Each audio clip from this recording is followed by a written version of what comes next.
This is Lauren McMeekin, and we are today having our first full live of Coach Meets Therapist with me and Molly Burney, who I'm going to invite to the call as we speak. There she is. Hi, Cindy. Hi, guys. Hey. Oh, wow. Lots of people joining in. Hi. Hi. Hi. I was just reading through. There are lots of people joining in. Welcome, Very cool. everybody.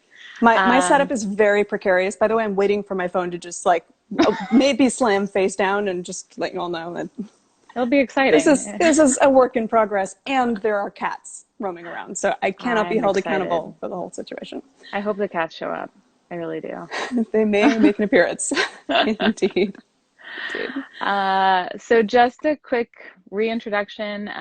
We did a little intro last week, but I'm Lauren McMeekin. I'm a licensed marriage and family therapist, and this is Molly Burney. I'm Molly. I'm a former therapist and a clinical life coach. I do life coaching with an eye towards mental health, and my personal favorite is eating disorders. That's just my personal favorite thing to work with, not my personal favorite in Like general. I'm really into them. They're great. Really No, into eating not disorders. so No, no. much. I had a really gnarly bulimia for God, a solid 8 years, and now I'm 13 years plus in recovery. I perpetually get that number wrong, but That's all um, right. yeah, that's the It's deal. awesome. 13 years, 12, 14, wherever. It's amazing. Thank you. Thank Yeah, you. and we are talking about eating disorders today. I work with eating disorders, also with OCD, anxiety disorders, and that's sort of our background. We met in Hmm. grad school. We've been working together and learning together and friending together ever Hmm. since. I like that that's a verb. It really Friending, is. like friending, but in person. Used to be anyway, Long kind of. ago, long Yeah, ago in the in the days of in person. before. Yep, yep. Before. So glad to have you all with us, and you'll have to forgive us both. We're new to this whole live thing, so if you have any questions, you can feel free to write them in, and we'll do our best to track them and answer them. I've seen like some waves go by and hellos, but hello to all. So let's get underway.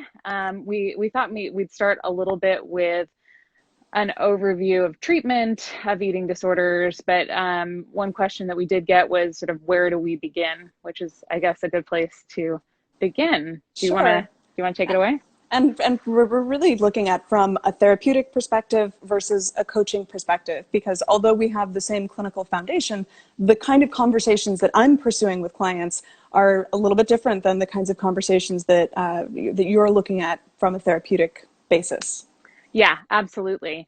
And, there's going to be a lot of similarity probably, but we want to sort of highlight, especially if you're looking for treatment, if there's a way that's going to be a better fit for you, basically. Sure, sure. Um, and then just provide some helpful tidbits. I do see, by the way, Kelsey, we're not talking about OCD today. I'm certainly happy to include that in future lives, but we're probably going to be sticking, unless we have some extra time, to the topic of eating disorders today. Mhm. So, But you are um, asking the right person about this because she knows all there is to know about ROCD, just not today. I don't know about that, but I do what I can.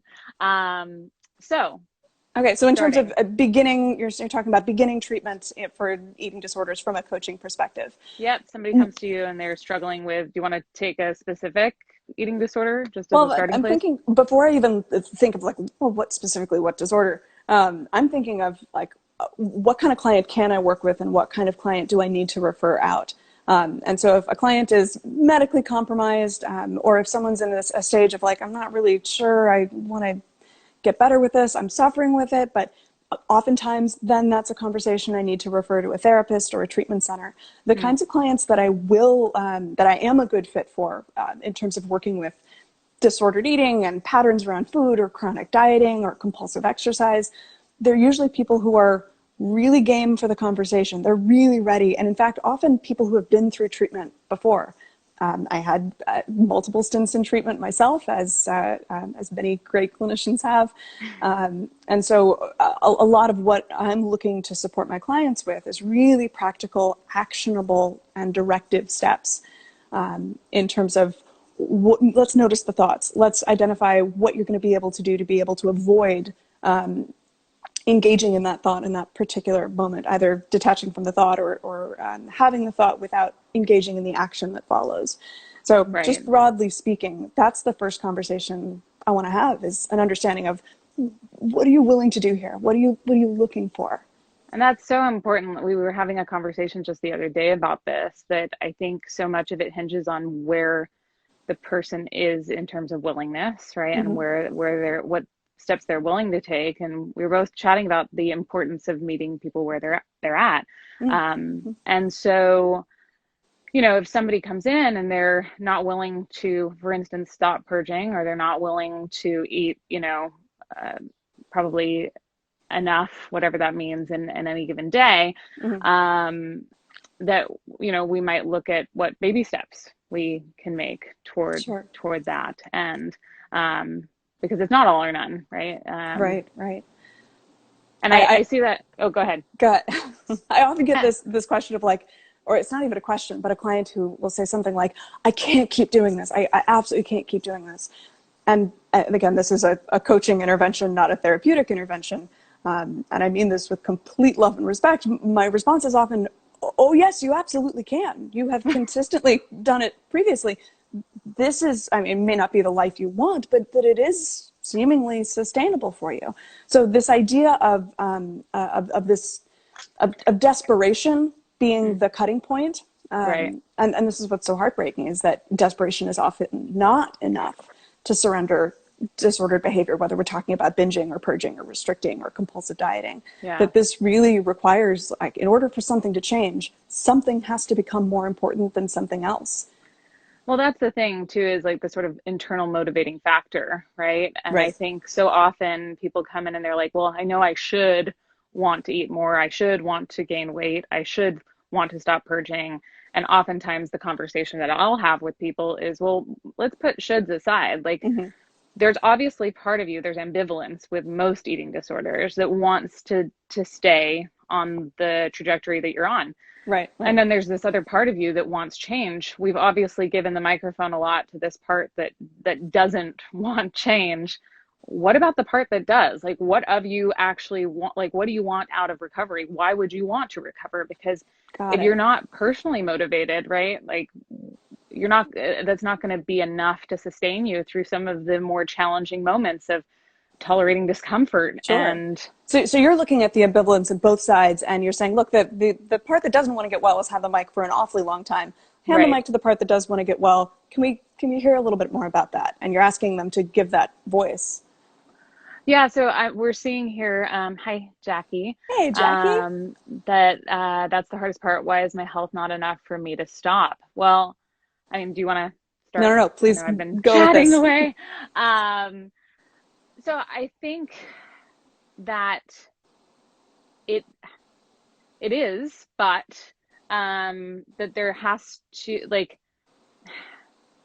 that recognizing your own, what's the word that I'm looking for? Like agency in this, and the idea that you are making a choice. This is so hard because I don't, certainly don't want it to sound like I'm saying this isn't a disorder, or that there's not like sort of an addictive quality to the, you know, these behaviors, Mm-hmm. but it is always a choice, right?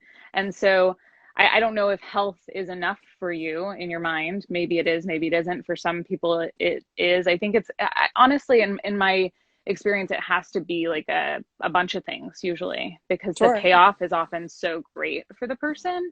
But I think that anything in theory can be enough to make you stop, as it Sure. were, as long, Potentially. Yeah. potentially, but it's more about the choice, like the active decision, if that Right. that's sort of at least a jumping off point. Makes sense. I know at the worst of my bulimia, that the health element. I mean, let's get graphic here. The worst of my bulimia, I was like vomiting blood. This is not an attractive quality. Right. But that was terrifying to me for the first 3 months of Right. recovery until I had to relapse again.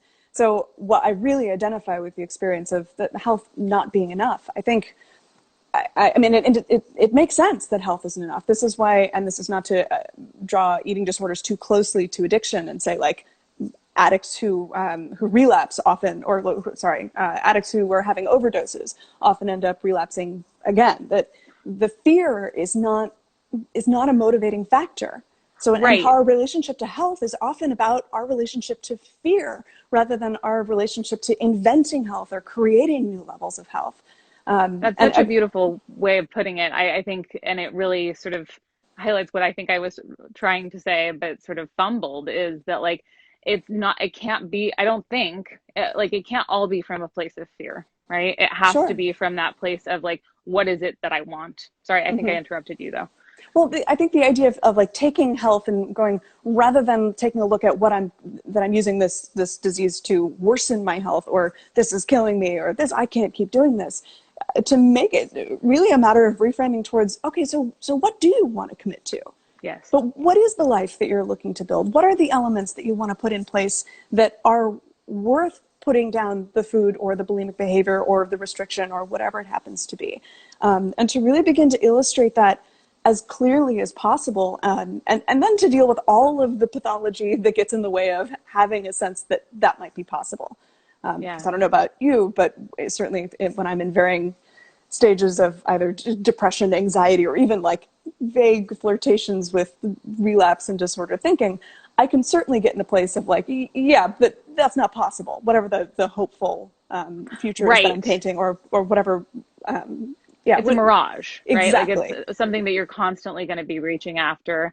And I Right. think a lot of the like ambivalence that I see in my office and is like is of that nature of like, but that thing, I'm gonna get that thing and that's gonna make me happy. If I lost another 5 pounds, that's where happiness lives. Right. Or Right. you know, if I could just eat this food all the time, that's where happiness lives. And it's But like, by the way, I have to ask, in your eating disorder, and feel free to shut me down on this, no, you're was there fine, you're any fine. one particular food that you did eat perpetually, going like, oh, here's my thing, this is my, if I can just subsist on this alone, I'll be okay?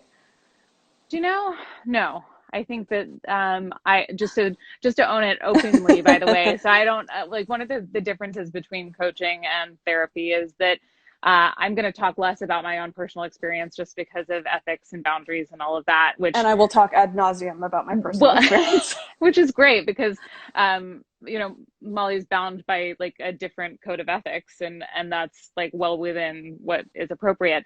I do own openly that I am in recovery from anorexia and binge eating as well. So in terms of I think what I meant to say is like especially from the binge eating standpoint is like, oh well, this food is what's going to make me feel better, right? Like I see. and Right. like you know, sort of the perpetual daydreaming about it, and if I could just have that, I would feel better. And I think with that there's less of a sense that it's going to be long lasting Mm. in my experience anyway. But um yeah, I don't know if that answered your question. Yeah. Yeah. That makes sense. Yeah, yeah. I get it. Yeah, yeah, yeah. Are there other questions? Like we have a backlog of questions that we can Yeah, draw from, but I'm wondering if there are other questions from the people who are with us at the moment. Feel free to shoot them sure. our way. Yeah. Um, And and Jackie, let sorry. us know if we answered your question. I think, yeah. Or if there's follow-up questions that you have, we're happy to look at that. Absolutely, Yeah. absolutely. One of the questions that I got from submitted from someone was asking what I had for breakfast as someone in recovery. Um, I, I've had a peanut butter apple lavash sort of thing. I mean, my romance with peanut butter knows no bounds. So, but there's a simple answer to a really direct question. That's what I had for breakfast. That's awesome. No, and I guess like yeah, I actually am in agreement with you. I think peanut butter can pretty much do anything. Um, so yeah, what did I have for breakfast? I had a bagel with cream cheese. Lovely. Delicious. Um, yeah, Okay, so I answered the question about like where treatment starts from a coaching perspective. Where does yeah, treatment begin from a therapeutic perspective? And I understand you were beginning with let's give voice to both sides, that the ambivalence is Yeah. there. Let's support the ambivalence. Let me give the mic to the side that wants to recover, as well as validating the side that doesn't want to recover. Then what? Well, and I want to backtrack. Thanks for the Sure, setup. sure. And I want to, no, you're fine. I want to backtrack though and acknowledge what you said about like the different levels of treatment, right? Because that's the first thing I'm looking for when I assess somebody. And second to that, if, you know, we think it might be a good idea to start working together, the first thing I do is send them to a doctor, Mm-hmm. because there are all sorts of physiological things that can be happening with an eating disorder, like to Jackie's point about, you know, the health implications. So it's not just a mental disorder, right? This has a strong physical component to it. And Sure. it's my understanding that anorexia is the most lethal Mm-hmm. of any mental illness. In So, anything in the DSM. Yep. yeah. So, anyway, but where was I? Oh my You gosh, were brain in. fog. I I read the comment and was like, "Oh, that's something saying something very sweet," and then wanted, of course, Aw, to read it thank you, rather than Cindy. participate very professionally in I the know. conversation we're having. I know. I'm getting help. Oh, I'm so glad it's helpful. Yay. Um, so yeah, I think the next thing that I end up doing, like if I move forward with working with somebody, is a lot of education, Mm-hmm. which I think is so important in recovery. Absolutely, And absolutely. I work from a strongly intuitive eating perspective. I know Molly is heavily influenced by that as well. Um, and so it's a lot of education about the setup that we're in, right? That, Mm-hmm. um, and maybe this can tie back into Jackie's question about like what motivates treatment is that the diet industry has a vested interest in you a wanting to look differently than you do, and Mm-hmm. B in continuing to diet time and time again, right? What's that great phrase that it's the only industry that will convince you over and over that the reason you're failing is your fault, that it's not the product that's faulty, it's you. Right, right, which is insane because 95% of diets do not work, right? Mm-hmm. So, Mm-hmm. um, so here we have this industry that's really pushing us to believe that we're at fault, and then you've also got the fact that, yeah, they've done lots of studies. There's actually a really famous study where they put men back in the Mm-hmm. 1930s um, on like strictly rationed diets, Right, and right. these were healthy men. They had no prior what's the word? Like any disordered restrictive Thank tendencies you. at all. At all, like completely normative eaters, as we might call them. And then lo and behold, put them on restrictive diets and they start exhibiting eating disordered characteristics, right? They start hiding food and Right. hoarding food And they and reported binging. increased amounts of noise about it. Right, just I mean, thinking that's about that's it. not the clinical term. That's the It coaching is. term I tend to refer to as noise. All the shit in my head. That's the noise. Hi, Roxy. What's up, Roxy? Um, so yeah, so that's to your point. I think that certainly So uh, in this study, they restricted these men's food who's had never had any restrictive tendencies before. And in the process, they basically incited an eating disorder in them. right, which tells us all Right. that eating disorders are actually a byproduct of restriction or a restrictive mentality. We call it the diet mentality, right? Right, right. And To which it's we are all totally at the mercy of, given every fucking billboard that I see in Los they're Angeles. everywhere. Um, so yeah, so I think it's crucial for people to know that because otherwise they're going to continue to blame themselves, continue to think, oh, this is my fault. Like I Right, would be right. happy if only I had the discipline. Mm-hmm. If only I would work out more, if only I would eat clean, right? Um, That's the and word, like that fucking discipline word. That's the one that gets so much, has so much sting to it, that people yeah, abuse themselves with so much. And you know, I can rant about the whole relationship to discipline. I will not go down that path, I I promise. get But you. I do love the idea of giving people permission to go, oh, this is not a moral issue. This is not an No, ethical issue. This is conditioning. Like this is neuroplasticity in action here. right. And the funny thing is that the behavior itself is not a moral question, but the thing that's inciting the behavior, like, and Mm-hmm. this is part of that sort of activism that gets, Mm-hmm. I think, incited in so many people when they learn about the trap that they've been placed in, Mm-hmm. uh, is that it can be because it has such moral issues associated with it, right? Like, Right. there's an anger that one can access, and that also can be a partial motivator for getting better, because it's like, Totally. screw you, I'm not going to let you rule my life. Like, I no love thanks. the distance with which you reference that, like the anger that one can reference. This is where your professionalism and mine I diverge, don't even because I'm like, notice that that's how I talk. to me, it's the anger that I access when I take a look at the ways in which I've been essentially brainwashed by the diet industry and everyone else. Totally. And to be Um, clear, I want to own that wholeheartedly with you. I'm angry oh, at diet I didn't culture. mean to Oh, no, call you out. no, I'm no. just teasing you. I just, I wanted to get in on it. I Oh, felt, okay. Yes, yes. it was Join me. important because, like, it's messed up, right? Absolutely. And so Absolutely. many people suffer as a direct result of the lies that we're fed. Yeah. Yeah, So, absolutely. but you were going to say something else, I think. No, that was it. That was the anger piece. Again, I don't know how many people we have cycling in through here, but just want to invite your questions Yeah, please. if things come up while we're talking. Eating disorders, disordered eating, compulsive exercise, what recovery looks like now, anything like that. Yeah.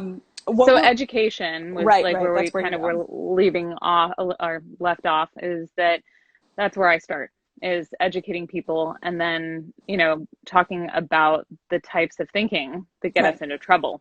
Mm-hmm. Um, and so I work from a cognitive perspective. So we look at cognitive distortions. Man, Mm-hmm. I'm gonna sound more and more stiff by the second, like all clinical and stuff. But they're basically just lenses that we view life through, but Mm-hmm.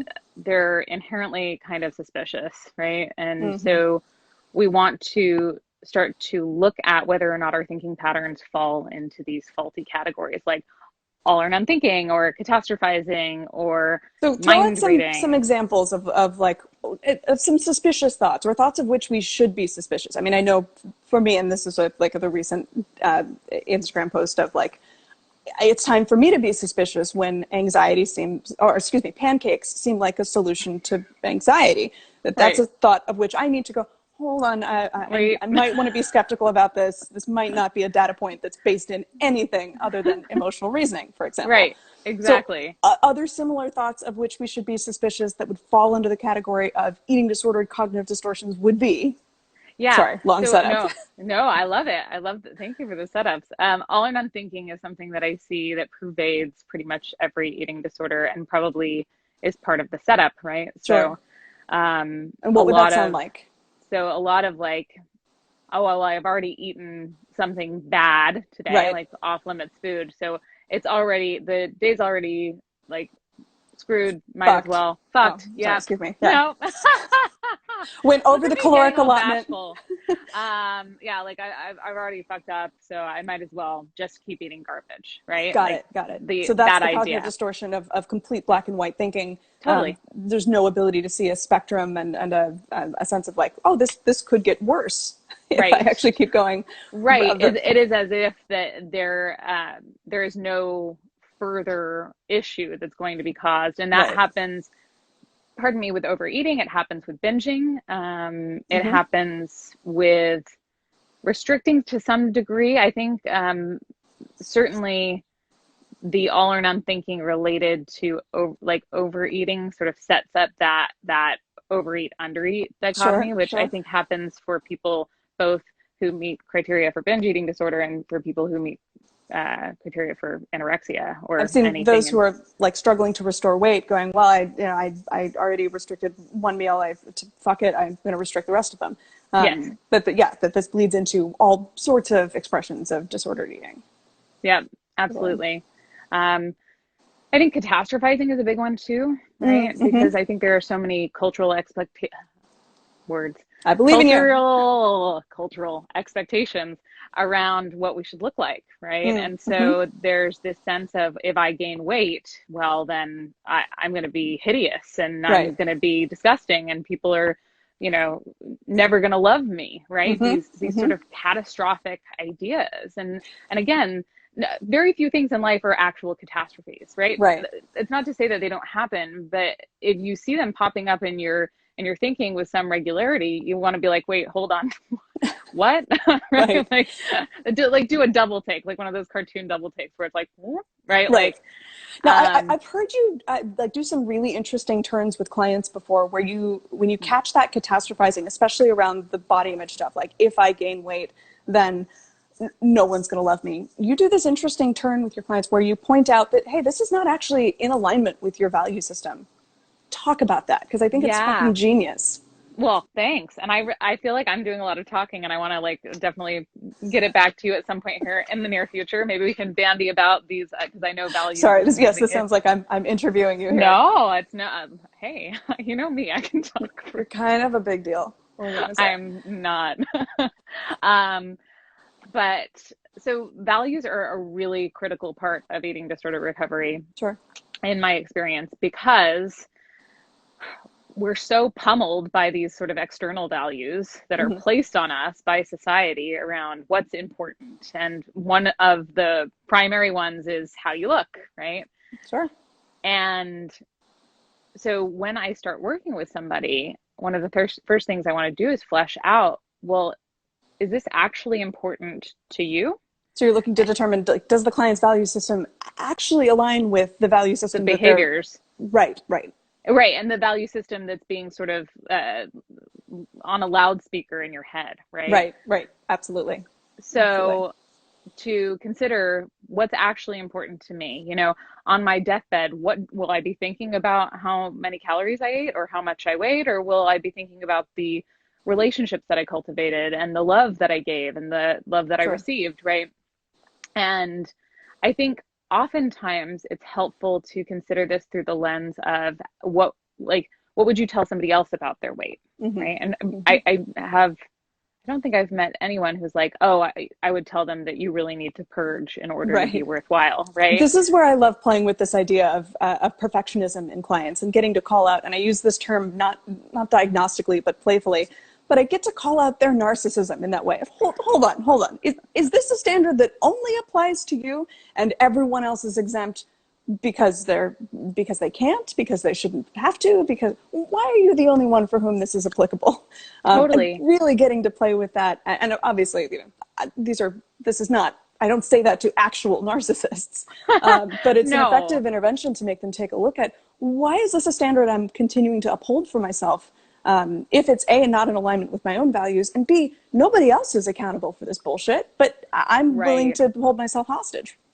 Well, I think oftentimes people who suffer with disordered eating are so at the mercy of other people's perspectives. Right. And the thing is that when that's the case, you're not trying to live up to your value system alone. You're trying to make sure that you live up to everybody's value system, That is right? so important, that you're really Yeah, talking about like the inability to have a self, and that the self is just whoever you need it, whoever you, the onlooker, needs it to be. And but that's it's heartbreaking. exhausting, right? Yeah. Because you can't keep that up forever, especially if you want to be healthy, right? Right. Right. And Right. um, so I think we see it like starting a lot in adolescence, Mm-hmm. and that there's this sense of, oh, I can just take on this mantle for now and I'll figure it out, right, as I go, and I'll be able to sustain it. Right. And it's just not, it's not sustainable. You can't please everybody. It's an Totally. impossibility. I remember Um, myself at 16 really consciously thinking, and I get that for most people who are struggling in disordered eating territory, especially as adolescents, this might be a more unconscious process. I don't, it was not particularly virtuous of me that it was conscious, because I think it came up as a manipulation, but it was always like a really intentional, all right, who do you need now? Who can I, right. do you need the academic? I can do that. Do you mean to be flirtatious? I can do that. And just feeling across the board that authenticity was just the last thing on my list. Totally. And of course, what I'm describing is like emotional and intellectual pathology, but this is the perfect storm. This is the soil in which eating disorders just Grow. bloom. Yeah, Yeah, so right, absolutely. so right. Absolutely. Yeah, it's interesting. I don't know that I've ever met anyone who's well, I don't know, firmly uh, standing in their own self and acting in well, at least within this realm, consistently with their own belief system. Right, right. And that so much of it is about love me.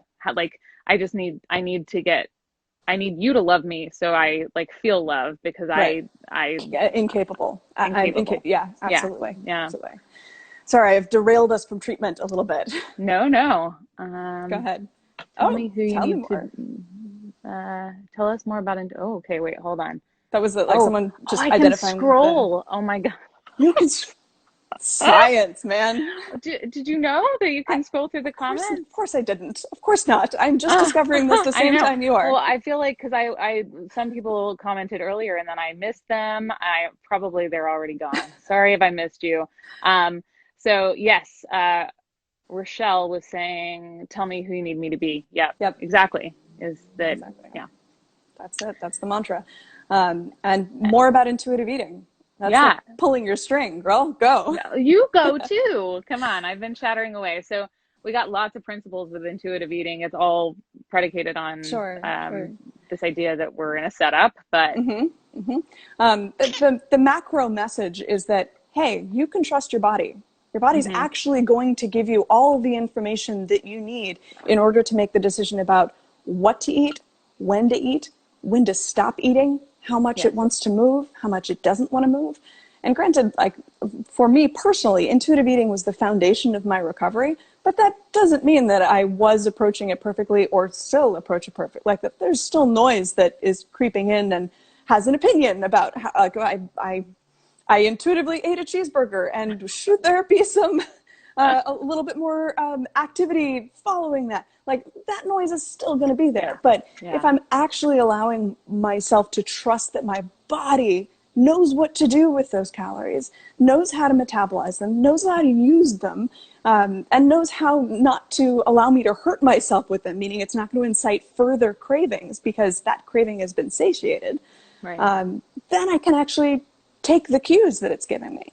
So yeah, the principles of intuitive eating really ask us to be in tune enough with our bodies and to risk trusting them. And that's the courageous act here, is that there's so much of an inherent sense in eating disorders of, I mean, we hear this all the time, that eating disorders are about control. And right, intuitive eating is about like surrendering control to our instinct, absolutely. But it's about then relinquishing that control from this really cerebral intellect that wants to take a really like close grip on micromanaging how I should eat and how much I should eat and when I should eat and how much I should move. And anyway, I'm kind of on a fucking no, rant here. no, Forgive me. it's so true. But Um, it's a fucking act of courage to trust that the principles of intuitive eating are actually going to have yeah, they're gonna enough to pass carry you. us. Yeah, Yeah, exactly.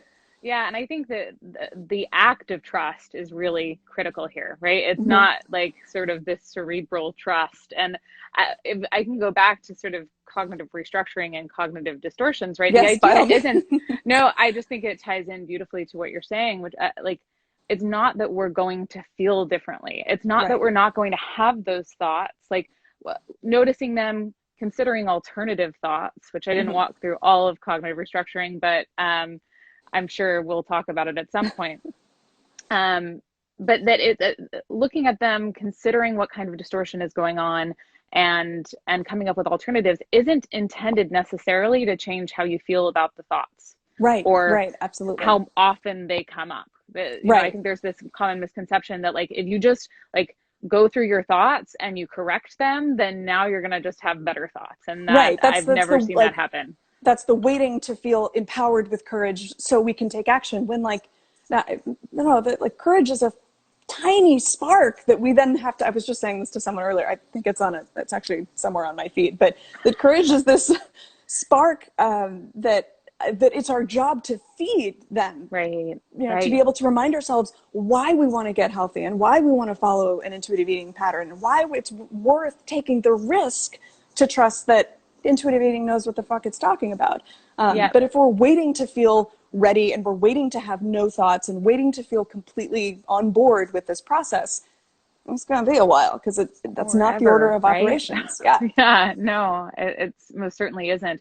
And so I almost think of it as you're just letting the noise be there, right? You're Yeah. letting the voice chatter away, but you've already just, you can say to it like, ah, I already dealt with you. I've already decided how I'm dealing with that particular Right. thought. So thanks, And but and I'm I doing want to this. say, like years out, and I've said this before, but I want to normalize this as much as possible. Years out of my eating disorders, this 13 years in recovery, that noise is absolutely still there. Now the volume on it Absolutely. is Yeah. much quieter, and Yep. I can have a relationship to it where it's like, oh, that's an adorable thought. Thank you for your contribution. Oh, Run good on now. job. Right. But the relationship to it is completely different, but it's still there. And that if I was Yeah. waiting to consider myself in recovery until the voice was completely gone, or waiting to need the voice to be gone for me to embark on risking intuitive eating or risking recovery in general, I would still be waiting for it because it's Absolutely. there. So I think your Absolutely. point with from in terms of cognitive restructuring is the restructuring doesn't mean cognitive elimination. We're not destroying the thoughts. No, We're just shifting no. our relationship to them. And allowing the intuition of our bodies and what they're telling us to take over, even though we're still having all of these fire alarms going off, like, Right. don't, like, it's a bad idea, Right. Right. Right. all at the same time, and that's okay. I think part of the problem too is that people think the thoughts themselves are an issue, right? They're not Say an more about issue. that. Say more about that. Well, I so often see people be like, "Oh, I had a bad week," right? And I'm like, "Okay, well, what does a bad week look like?" And they start to talk about how they're feeling more anxious or they're having more thoughts. And that can run the gamut of disorders, right? Like that could Right. be Right. with an eating disorder, that could be with OCD or anxiety. Mm-hmm. But my thought is, okay, well, I'm actually more curious about what you did in the face of those thoughts and feelings, not their presence, because we Right. can't control our thoughts or our feelings. What we can control is how we respond to them. So you can actually see your thoughts coming up and go like, oh, this is the opportunity. Mm-hmm. This is the opportunity I've been waiting for, to be in the presence of this thought and behave differently. So Mm-hmm. I can train myself essentially to do something different. Um, but it's so tricky because you can know all of these concepts cerebrally too, right? Like everyone's like, well, I understand, that health is important, and I do understand that Right. Right. blah blah blah, that the beauty standard is unrealistic, but I don't feel it, and it's like Right. Right. you don't, you just do, and then over time you learn a different way, I think.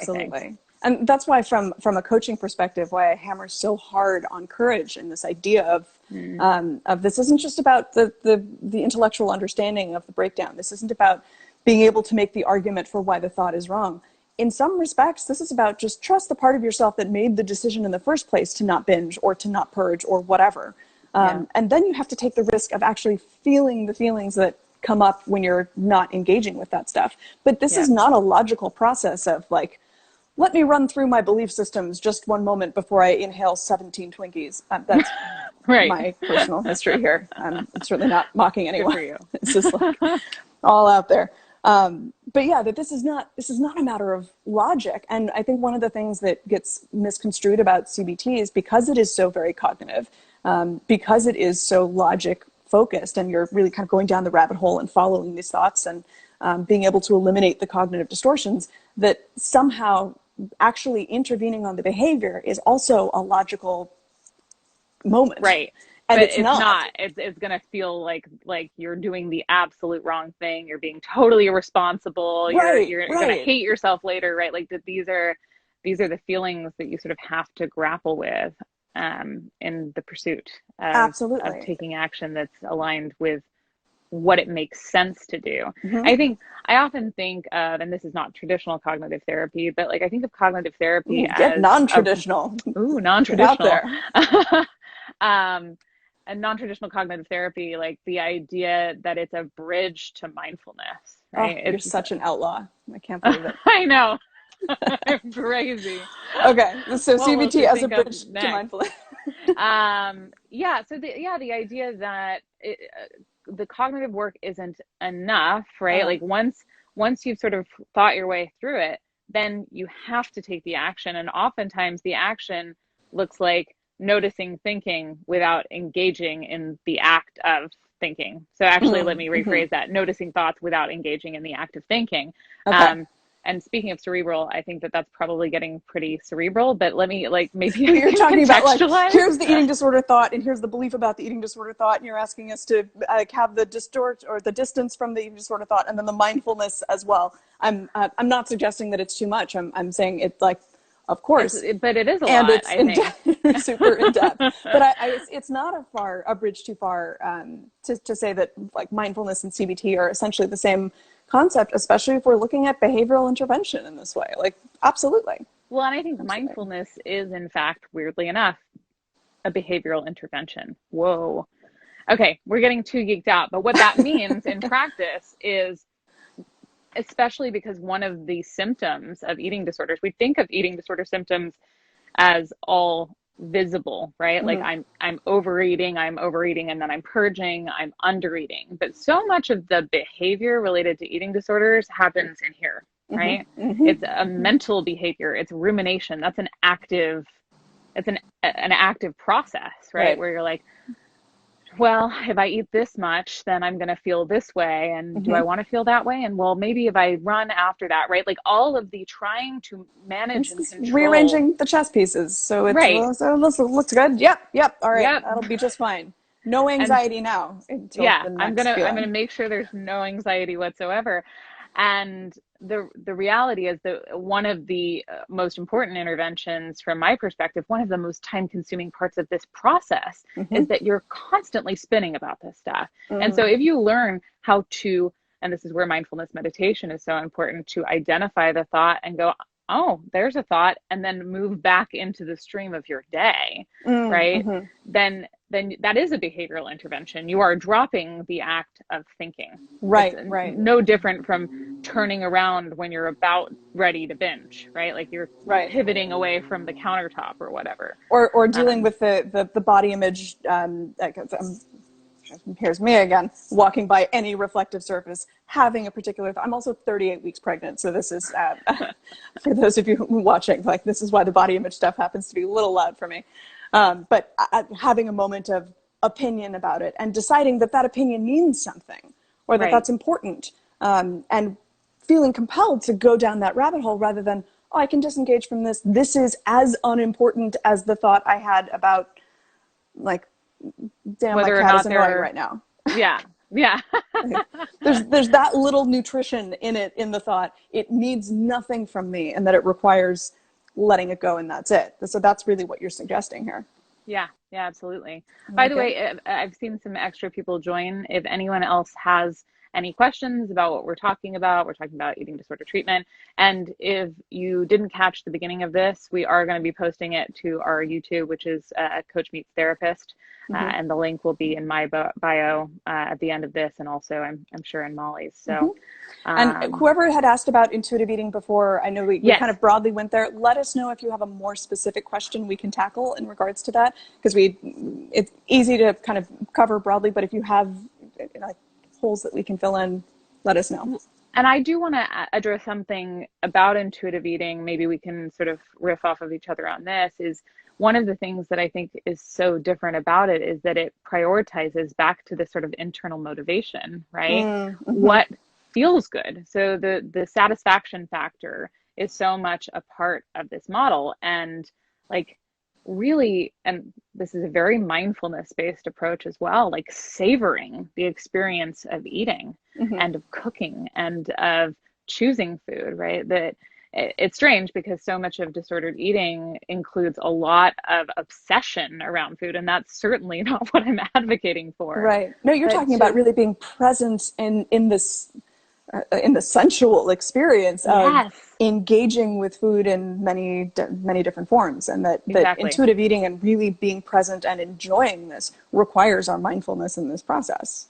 Absolutely. And what happens is, especially so, because this body trust piece is so central to Mm-hmm. intuitive eating and so lacking for most of us, I will Right. And by say, body and trust, you mean like the ability to trust that the cues that your body is giving you, both in terms of hunger and fullness and cravings, are accurate, for lack of a better Right. word. And that you're not going to, by following them, start binging Right, right. or, you know, just continuously gain weight forever and ever, right? Until you Sure, explode or whatever the fear is, right? sure, sure. Um, that that it's so much about trusting your body, and in that, I think trusting that you I think this I lost it. Sorry, Satisfaction did I factor. No, interrupt no, you? you're good. You're good. I feel like the every day that passes, my brain just goes a little bit more and more. I have more of these senior moments. It's great. Um, but the satisfaction factor, yeah.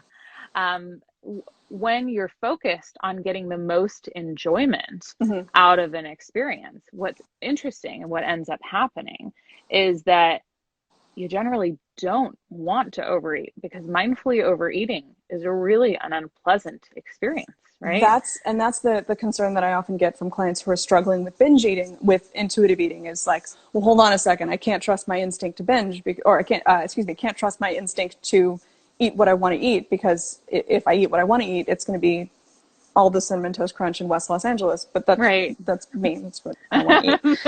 Oh, And the fear PCP. is that there is going to be no off switch. And yet, what you're saying is, if you're actually doing intuitive eating, it means you're going to be eating mindfully in a particular way where you're actually conscious of every bite of Cinnamon Toast Crunch and the way the cereal gets a little bit softer and whether there's a little bit of resistance and crunch and the milk is sweeter and now even sweeter because it's been sitting there longer.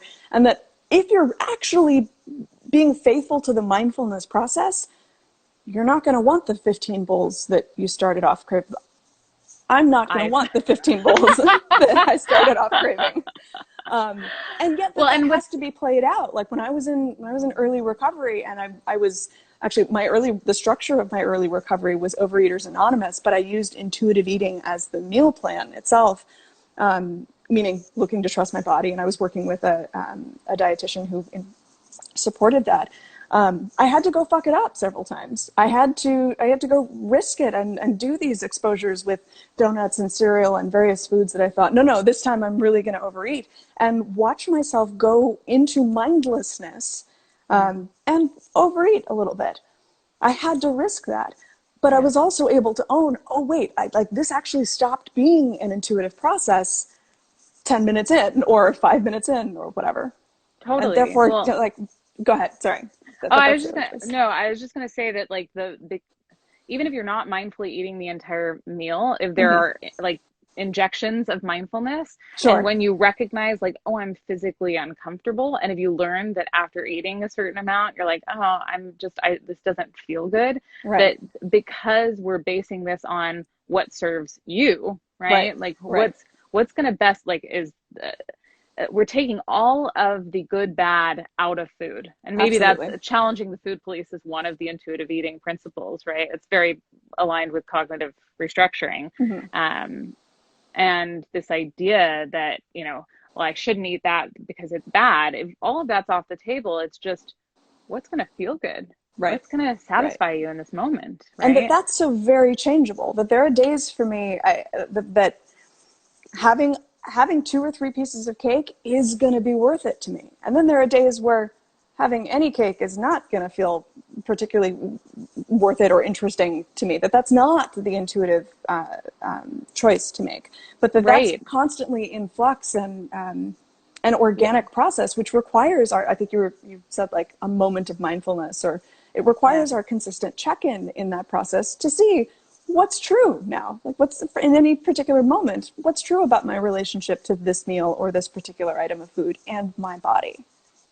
Yeah, yeah, absolutely. And I think to your point, like whether or not the discomfort is worth it may be a day-to-day Yes, process.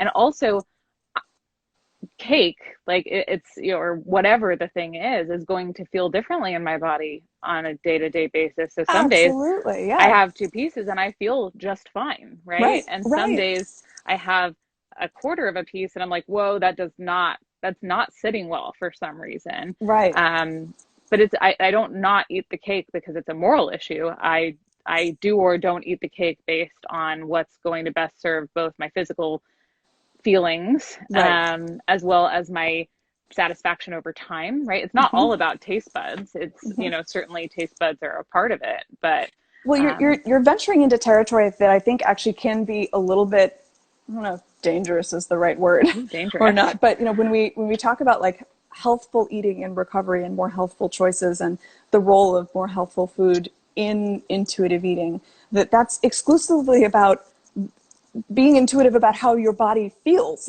afterwards, Right. after this Right. food. That And this is what not level of energy it's providing, or sorry, this exactly is not. the choosing healthful food is not, it's not about the moral implications or the ethical implications of the food you're choosing, and that includes, whether we're talking about vegan food or political meat from a political perspective or any of these things. I know I'm going to Yeah, put my foot in my mouth at some point here, but can't wait. that's the idea, is that we're really talking about the only barometer that matters is how does my body feel after this, and Yeah. that's it. Yep. Absolutely. Absolutely. Okay, we have nailed intuitive eating, haven't we? We well, we've been through a lot of it. I was going to say too, we had a question come in about how to support a friend or a family member who you are worried about, who's Mm. struggling. Hmm. And I think, yeah, I wanted to just bring that up because I want to Sure. make sure we cover it. I don't even know what time it is. This is no It good. Do you have a is, clock? oh, 2:50. Yeah. Oh dear. Wow, we know how to talk. So, but yeah, I think coming at one of the things that just came up for me on that note is that all of the diet talk that's so sort of inherent to our culture, you Hmm. might want to watch that around somebody who you believe might have a disorder or who's Yeah. actively in a disorder. So if you're like, oh, I need to lose 5 pounds, or, like, oh, I don't know, I feel so skinny today. Isn't that great? Right? Whatever. Even the stuff that's like, that feels completely innocent, like, oh yeah, I fit into these skinny jeans today. It can create so much noise for someone who is really struggling with that Yeah. process. Yeah. So really, truly, comments that even aren't about someone else, the comments that are about you. This is the nature of disordered eating, is that there are minds everywhere. Minefields. Mines, What's the? mines. Yeah, Uh, in the minefield. It is a Thank you. minefield. There are Thank you. mines. It's Yeah. a minefield. There are mines. Um, and that there are a lot of like potentially dangerous missteps. Now, this is not to say that your job is to walk on eggshells. This is just to No. say that there's a lot of potential noise here, and here's one way to relieve them of some of it, or at least not trigger parts that may not be active in the moment. Would Yeah. be like no commenting on your food or their food or anybody else's food. No commenting on your body, their body, or anybody else's body. Which I feel should be just kind of the way to go ultimately, right? Like nobody really needs to comment on other people's food intake or other people's bodies ultimately. You'd think that. You'd think that. I mean, being 38 weeks pregnant, I'm getting an awful lot of body comments, which to some Oh. degree is normal. But others, it's like, you did not think twice about that comment, did you? I'm gonna give you a chance to redo that, just so we don't. Yeah, Yeah, take two. yeah. Yeah. But no, I agree with you that theoretically speaking, there's probably not any need to comment on anyone else's No. body.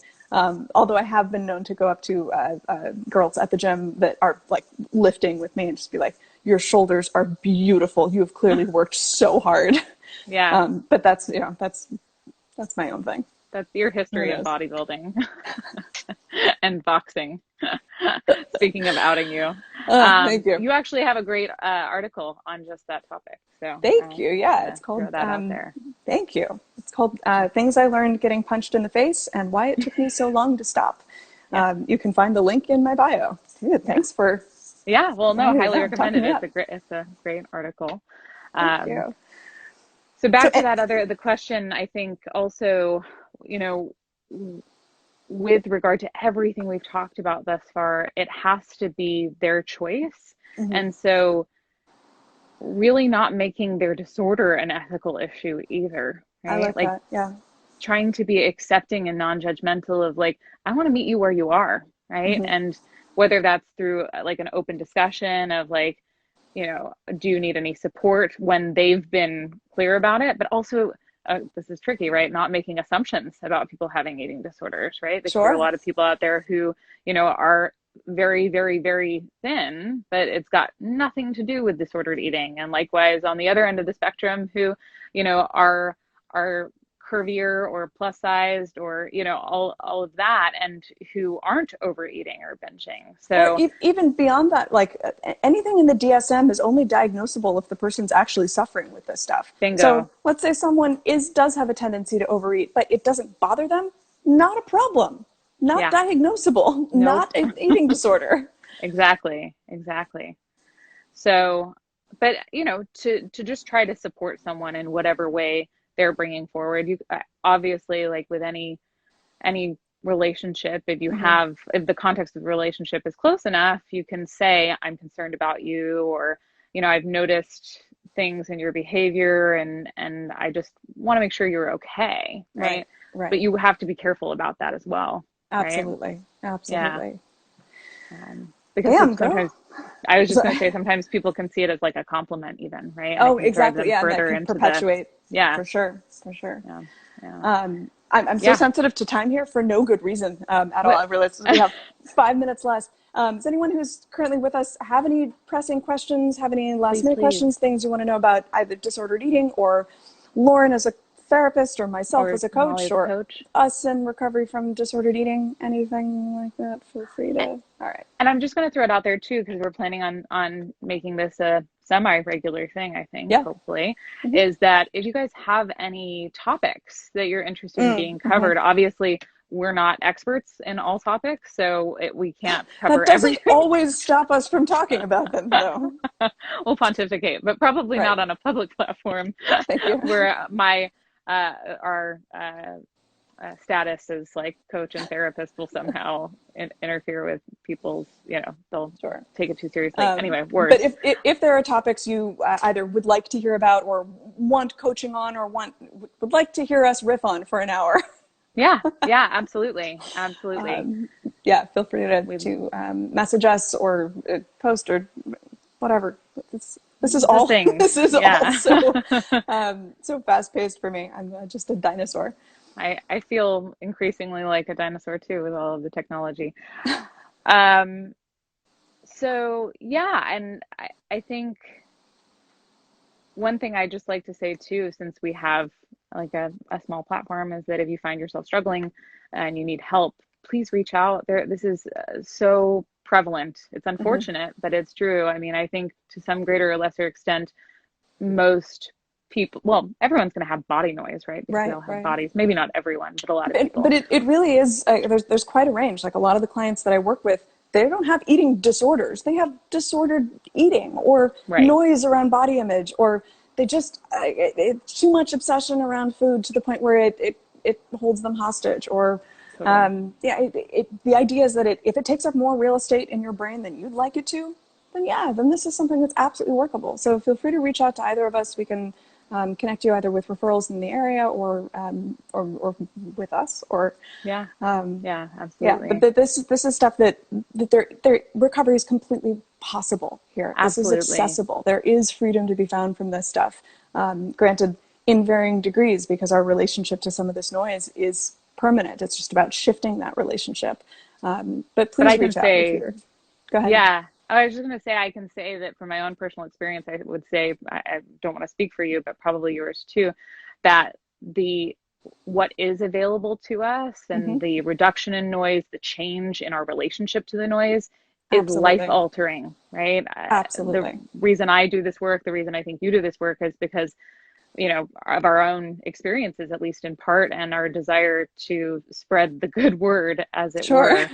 were. Um, No, I agree. and so there's a lot of relief to be found, and you don't have to wait until you're sick enough, right? Like you don't have to, like, to your point about if it's bugging you, you can seek help, and there's so much available. Intuitive Eating, the book, I'll plug that because that's a great resource, Absolutely. by Evelyn Tribole and Elise Resch, who are awesome. And Health at Every Size, which Mm-hmm. is a movement and a recognition that we have all of this noise around what our bodies should look like, need to look like, what's healthy, what's unhealthy. Mm-hmm. Um, Mm-hmm. Absolutely. anything resource wise that you think it's important that No, I think you just named all of them. I think that was perfect. You named every fucking resource. It was perfect. wow. Thanks. Um, well done. Well done. Yeah. Well, guys, So thank you yeah, so much for joining us. This was we had a blast. Feel we free to did. send any. I hope you could tolerate it. Yeah. Feel free to send any questions our way or recommendations for topics you'd like us to cover in the future. Yeah, that's pretty much That's time, about buddy. our time. All All right. right. Thanks so much, you guys. Thanks for joining in. Take care. Bye. Bye.